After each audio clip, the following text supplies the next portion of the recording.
আজকে হচ্ছে 23শে জানুয়ারি। আজকে হচ্ছে নেতাজি সুভাষচন্দ্র বোসের 127তম জন্মদিন। কালকে গেছিল 22শে জানুয়ারি। কালকের দিনটা খুব সিগনিফিকেন্ট ছিল।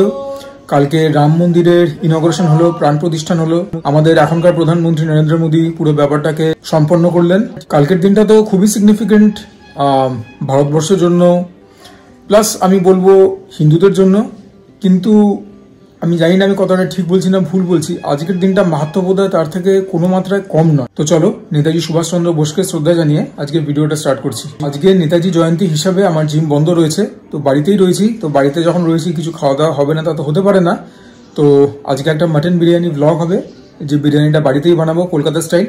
এতদিন যে বিরিয়ানিটা আমি বানিয়েছি সেটা ছিল মোটামুটি ব্যারাকপুর স্টাইল, কেননা বেশিরভাগ রেসিপির ইন্সপিরেশন নেওয়া ছিল সুরজিৎ সাহার চ্যানেল থেকে। বাকি আরও 2-3টে চ্যানেল থেকে কিছু কিছু ইন্সপিরেশন নিয়েছিলাম, but by and large Surajit সাহার বিরিয়ানির রেসিপি থেকে এই ব্যাপারটাকে ইন্সপিরেশন নিয়ে করা। আজকেরটা কলকাতা স্টাইল বিরিয়ানি বানাবো। কয়েকদিন আগেই শেফ অতনু রান্নাঘর চ্যানেলে একটা রেসিপি এসছে, তো চেষ্টা করব ব্যাপারটাকে সেরকমভাবে এমিউলেট করে করবার। ওনার মতো কখনোই হবে না, সে যোগ্যতা আমার নেই, বাট চেষ্টা করবো সাধ্য মতো। মা আমাকে সাহায্য করবেন, তো সেই ভিডিওটাই আজকে হবে। এনিওয়েজ, যদি এই মুখটাকে নতুন লাগে, আমার নাম সুজয়, তোমরা দেখছি সুজয় ক্রনিকলস। আমার চ্যানেলে মোটামুটি খাওয়া দাওয়ার উপরে ভিত্তি করে ভিডিও হয়, তার বাইরে টুকটাক লাইফস্টাইল কভার করার চেষ্টা করি। তোমাদের যদি এরকম কন্টেন্ট পছন্দ হয় এবং আমার পার্সোনালিটি পছন্দ হয়, তাহলে পরে কিন্তু চ্যানেলটাকে সাবস্ক্রাইব না করার কোনো কারণ নেই। আর যখন সাবস্ক্রিপশনের কথা উঠলোই পাশে একটা বেল আইকন থাকে, সেটাকেও অন করতে ভুলবে না, তাহলে যখনই কোনো নতুন ভিডিও আপলোড করবো ইনস্ট্যান্ট নোটিফিকেশন তোমরা পেয়ে যাবে। তোমাদের কাছে এটাই রিকোয়েস্ট রইলো, দেখো ভিডিওটা শেষ অবধি। যদি এন্টারটেইনড হও, কিছু ইনফরমেশন পাও, ভিডিওটাকে লাইক করে দিও। যদি ভালো না লাগে ডিসলাইকও করতে পারো, কিন্তু এখন ভিডিওটাকে আগে ক্যারি ফরওয়ার্ড করি।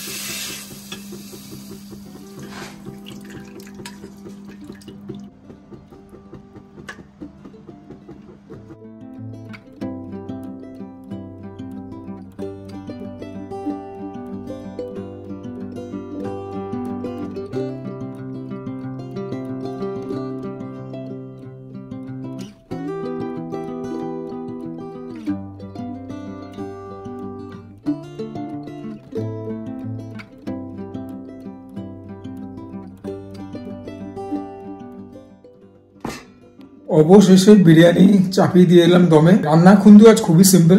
মাটনের সাইড ডিশ হয়েছে, মাটনের কষা, তার সঙ্গে মাটন বিরিয়ানি। বিরিয়ানিতে মাটনের পিসটা দেখলে তো, আনুমানিক 350 না 400 গ্রামের মাটনের পিসটা রয়েছে। হিউমাঙ্গাস মাটনের পিস বলাই বাহুল্য। আর হ্যাঁ, এই বিরিয়ানিটা করতেই অনেক বেলা হয়ে গেল, এখন 1:45 মতো বাজে, চান ফান করতে হবে। আজকে নেতাজি জয়ন্তী এবং আজকে হচ্ছে এই সিজনের সব থেকে শীতলতম দিন। আজকে সকালবেলা ছিল 11 ডিগ্রি, কিন্তু আমাকে দেখে কি বোঝার উপায় আছে? চান ফান করে একদম ড্রেস আপ করে নিলাম। তোমাদেরকে টি শার্টটা দেখাবো, বাট শীতকালে ঠান্ডা জলে চান করবার কিন্তু আলাদাই মজা। প্রথমে শাওয়ারে তলায় দাঁড়াতেই একটা যা ভয় লাগে, বাট একবার যদি সেই ভয়টাকে ওভারকাম করতে পারো, একদম মাউন্টেন ডিউয়ের অ্যাড, ডর কে আগে জিত হয়।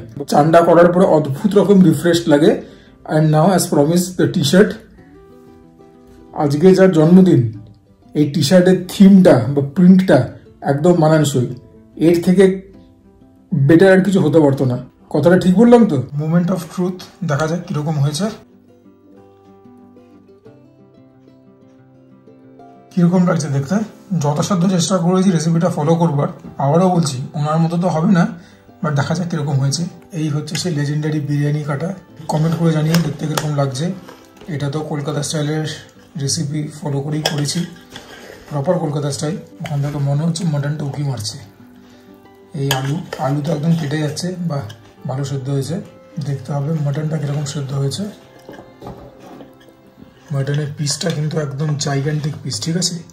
অলমোস্ট 400 গ্রামের মাটন ছিল এটা, একটা সিঙ্গেল পিস। মাটনের পিস একটাই, কারণ মা মাটন খেতে চান না।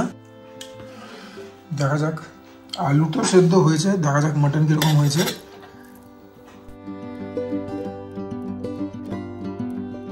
আমার আগে মা খেলেন, বললো ভালো হয়েছে। এই হচ্ছে মাটনের কষা, পুরোপুরি মা বানিয়েছে। আর এই হচ্ছে যুগ্ম প্রচেষ্টায় তৈরি Kolkata style mutton biryani with 400 grams of a piece of mutton. Just have a look at the sheer size of this mutton. Absolutely ginormous. Kolkata style বিরিয়ানিতে আলু যাবে না, হয় না। ডিমটা দিইনি, আর আলু একদম সেদ্ধ হয়ে গেছে ঠিকঠাক। ধুমায়িত biryani, nothing can get better than this. কালারটা দেখো, কলকাতা স্টাইল বিরিয়ানির মতোই কিন্তু হয়েছে। আলু বোখরাও দিয়েছি, আলু বোখরা এখন দেখতে পাচ্ছি না। আমরা যে রাইস ইউজ করি সেটা হচ্ছে ট্রিপল এক্সেল রাইস, 120 টাকা করে কিলো। এবারে প্রথম গ্রাস না নিলেই নয়। লোকেরা ভালো খাবার দাবারের আগে অনেকে ঠাকুরকে স্মরণ করেন। আজকে নেতাজির জন্মদিন, ওনাকে স্মরণ করেই খাই। আমার কাছে কিন্তু উনি দেবতা থেকে কিছু কম নন। বাহ, দিব্য হয়েছে। ঈষৎ নুনটা বেশি, কিন্তু একদম কলকাতা ঘরানার বিরিয়ানির মতোই হয়েছে। নট ওভারলি স্পাইসি, একটু সল্টি হয়ে গেছে যেরকম আবাদি ঘরানার হয়, but more or less very flavourful. খুশি। আর মা যেখানে বলেছেন ভালো, সেখানে তো ভালো হবেই। তার কারণ আমি ফালতু কোনো সেন্টিমেন্টকে সুশ্রুতি দিয়ে কথা বলছি না। আমার মা বিরিয়ানি পছন্দ করেন না, সেখানে যদি মার ভালো লাগে বা যদি মার মিডিওকারও লাগে, তাহলে ধরে নিতে হবে ভালো হয়েছে। খুব একটা ড্রাই বলবো না, আবার খুব একটা ওয়েট বিরিয়ানি সেটাও বলবো না, ভালো হয়েছে। আলু একদম প্রপারলি বয়েলড।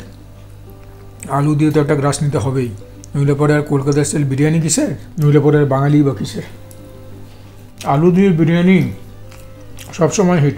ইনস্ট্যান্ট ফ্লেভারটা এখান থেকে এখানে এলিভেট হলো 100%। আলু দেখো, বড় পিসটাও দেখিয়ে দিচ্ছি। এটা থেকেই ছোটোটা ভেঙে এসেছিলো, বাট ইয়া অ্যাবসলিউটলি সফট।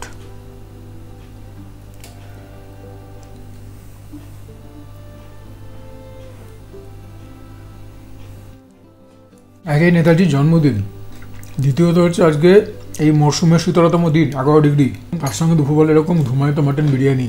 আর বলো তো কিছু লাগে? ঈশ্বরকে ধন্যবাদ জানাচ্ছি। এবারে তো মাটনটা দেখতে হবেই কীরকম সেদ্ধ হয়েছে, দেখা যাক। মাটনের কালার দেখো, হ্যাঁ মাটনটা একটুখানি কম সেদ্ধ হয়েছে।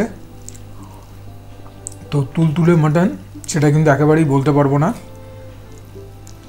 আর মাটনটা একদম গনগনে গরম আছে, আমি সেরকম ফোর্সফুলি ছাড়াতেও পারছি না। মাটনের কোয়ালিটি দেখো, আমার বাড়ির মাটন কীরকম হয় তোমরা জানো। খালি এটুকুনি খাদ রইল যে তুলতুলে মাংস তোমাদেরকে দেখাতে পারলাম না, একটু এফার্ট নিতে হচ্ছে। বাট চলো, কী করা যাবে।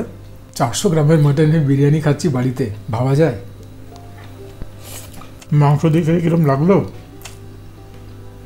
রিড মাই এক্সপ্রেশন। মাঠে এবারে ছক্কা। নিজে বানিয়েছি দেখে তো কিছুটা বলছি, প্লাস মাংসের কোয়ালিটিটাও একদম বেড়ে, মানে যেখান থেকে মাটনটা কিনি আর কি, র মেটেরিয়াল মিলিয়ে মিশিয়ে দারুণ।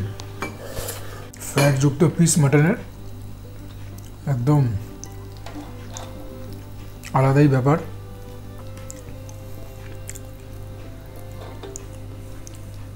মাটন দিয়ে আলু দিয়ে একটা বাইট তো নিতে হবেই।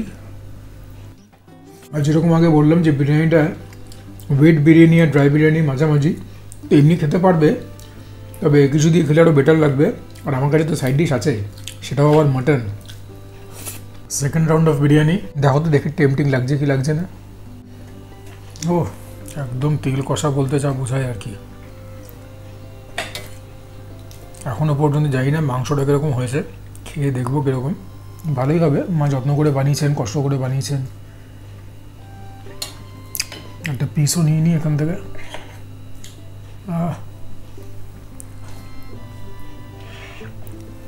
দুটো মাটনই একই জায়গা থেকে নেওয়া, যেখান থেকে নিই সেটাই স্বাভাবিক হওয়া। দেখি একটু মাটনের গ্রেভিটা দিয়ে বিরিয়ানিটা একটু মেখে নিই।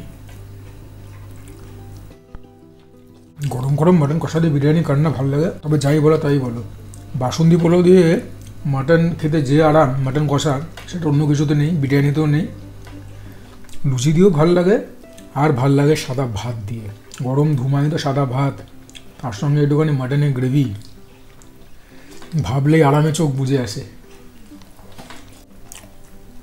দেখা যাক। বাহ, মাটনটা ভালো সেদ্ধ হয়েছে। আবার look at the quality of the mutton, একদম পিঙ্কি পু,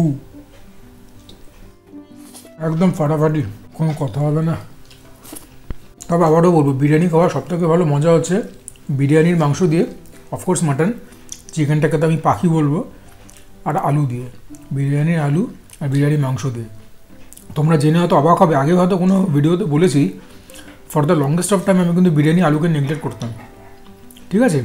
তারপরে যখন ইউটিউবাররা এত করে বলা চালু করলো, আগে আমার বন্ধুরাও বলতো, তারপর যখন ব্লগ দেখা চালু করলাম, এত বলছে একবারে আলু না হলো এই নেই সেই নেই, হ্যান নেই ত্যান নেই, ভাবলাম দেখি আলু দিয়ে খেয়ে। দেখলাম না সত্যি আলু দিয়ে খেতে সত্যিই ভালো। তবে আমি এখনও বলবো আমার জন্য কিন্তু আলুটা একদম ইন্ডিসপেন্সেবল তা কিন্তু নয়, নইলে আমার কিন্তু আবাদি ঘরানার বিরিয়ানি এত পছন্দ হতো না। তোমাদেরকে বারবার বলেছি গালাবাদের যে বিরিয়ানিটা হয়, আহা, আলু নিয়ে তো কী হয়েছে, কুছ পরোয়া নেই, জাস্ট বিরিয়ানিটা খাবে ওদের।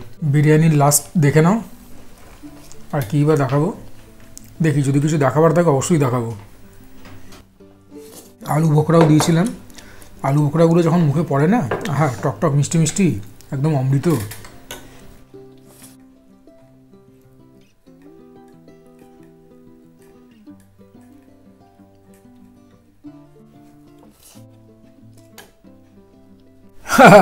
যতই বিরিয়ানি খাই একটুখানি মাংস ভাত না হলে হয় ছুটির দিনে। সেরকম আলু দিয়ে বিরিয়ানি না খেলে বাঙালি কিসের, সেরকমই একটু মাছ ভাত বা একটু মাংস ভাত না হলে আর বাঙালি কিসের। দুপুরবেলা একটু ভাত খাবো না, এদিকে নিজেকে বাঙালি বলবো, তাও কি হয়? আর এবারে মাটন কষার অ্যাকচুয়াল ফ্লেভার বোঝা যাবে। সাদা ভাতে এরকম লালচে ক্রিমসন কালারের একটা গ্রেভি,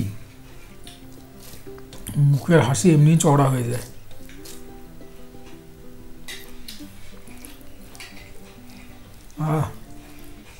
একদম কনকনে গরম ভাত আর মাংসটাও হয়েছে একদম জমিয়ে ঝাল ঝাল খেতে। আজকের লাঞ্চ একদম সুপার ডুপার হিট।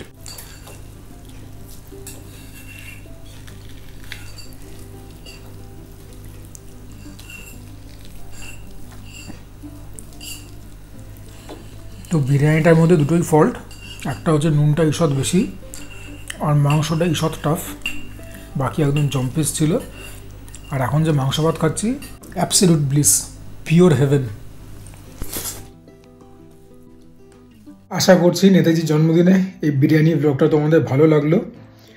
নেতাজিকে নিয়ে নতুন করে আমি কিছু বলবো না, আগের বছরের বেশ কয়েকটা ভিডিওতে কিছু বলার চেষ্টা করেছি, বেশি কিছু বলতেও ভয় লাগে যে কোন লোক কীভাবে নেবে বা না নেবে। প্লাস ওনার ব্যাপারে এখনও এতটা ধোঁয়াশা রয়েছে যে কনক্লুসিভলি কিছু বলাও যায় না। আর কি বলবো বলো, এমন একটা পার্সোনালিটি আমার মনে হয় যাকে প্রত্যেকটা মানুষ ভালোবাসে, সম্মান করে, তার ব্যাপারে বোধহয় নেগেটিভ কমেন্টস কারুর মনেই স্থান পাবে না। আর প্লেন ক্র্যাশের থিওরিটা তো দেখো এখনও নানা মুনির নানা মত এই ব্যাপারেও রয়েছে।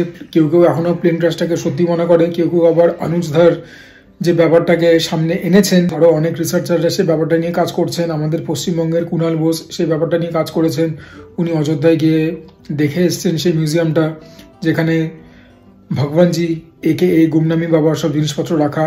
তো ওনার মনেও কোনো সংশয় নেই যে উনিই নেতাজি। তো এই সমস্ত ব্যাপারগুলো নিয়ে আর কি বলবো বলো, মানে মন তো চায় যে এটাই বিশ্বাস করি যে নেতাজি এখনো বেঁচে আছেন, যেখানেই আছেন ভালো আছেন। হ্যাঁ, কেউ কেউ বলে যে উনি সন্ন্যাসী হয়ে গেছেন। অনুজধাররা বলছেন ওনাদের রিসার্চ অনুযায়ী যে 1985-এ গুমনামি বাবা ওরফে ভগবানজি মারা গেছেন, কিন্তু ওনার মুখ কেউ দেখেনি, ডেথ সার্টিফিকেটে কারোর নাম ছিল না, কোনো সার্টিফিকেশন ছিল না। তো অনেক ব্যাপার নিয়ে অনেক রকম ধোঁয়াশাই রয়েছে। তবে আবারও সুভাষচন্দ্র বোসকে শতকোটি প্রণাম জানাই। উনি ছিলেন বলে হয়তো আমরা আজকে এত ভালোভাবে বেঁচে আছি, খেয়ে পড়ে থাকতে পারছি। এনিওয়েজ, আশা করি ভিডিওটা তোমাদের ভালো লাগলো। যদি ভালো লাগে প্লিজ লাইক করে দিও, চ্যানেলটাকেও সাবস্ক্রাইব করে দিও। Do share my content with friends and family. যদি মনে হয় ঠিকঠাক কন্টেন্ট বানাই, তোমরা কমেন্ট করবে, তোমাদের কমেন্টগুলো পড়লে পরে মোটিভেটেড থাকি, ইন্সপায়ার্ড থাকি। আর কিছু না হোক, জয় হিন্দ লিখে দিও। And for now this is Mishu Joy signing off. তোমরা সবাই ভালো থেকো, সুস্থ থেকো, বিরিয়ানিও ভালো করে খেও, ওয়ার্কআউটও মন দিয়ে করো। তবে হ্যাঁ, নেতাজির জন্য মনের মধ্যে একটুখানি জায়গাও রেখো।